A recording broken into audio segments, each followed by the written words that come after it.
আমার মিরাজের মোবাইলটা যে ব্যবহার করত, সেই সময় এই পুলিশ, হাসিনার মাফিয়ার পুলিশ, ছাত্রলীগ, যুবলীগ, আওয়ামী লীগের ক্যাডার বাহিনী যে গণহত্যা চালিয়েছিল, সেই গণহত্যার শিকার হয়েছিল 5ই আগস্ট যাত্রাবাড়ি থানার সামনে হাড়ি ফেলাবার নিচে আমার সন্তানের বুকে গুলি।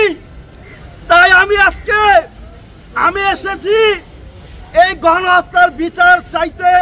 সর্বোচ্চ যারা এই গণহত্যার পাশে হুকুমদাতা গুলি করেছে, হত্যা করেছে, সবাইকে যাতে মৃত্যুর ঘোষণা এখান থেকে আমরা পাই। আমরা এটুকু বলতে চাই, সারা বাংলাদেশে যে গণহত্যা চালিয়েছিল, আমার মিরাজ কি অপরাধ করেছিল, আমার মিরাজের লাশ আমার কবরে। সোশ্যাল মিডিয়া বাবাদের বলতে চাই, আপনারা কারো না কারো বাবা মায়ের সন্তান, বাবার সন্তান।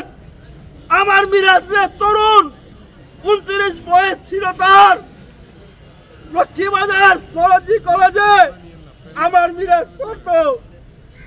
আমার মিরাজ আন্তর্জাতিক ভাবে প্রথম আলোর যে একটা সেদিন ঘোষণা করেছিল, দেখেছিল ফুটেজ, আমার মিরাজের এখানে পাবেন, আমার মিরাজটা পাবেন। সোশ্যাল মিডিয়ায় যেই প্রকাশগুলো হয়েছিল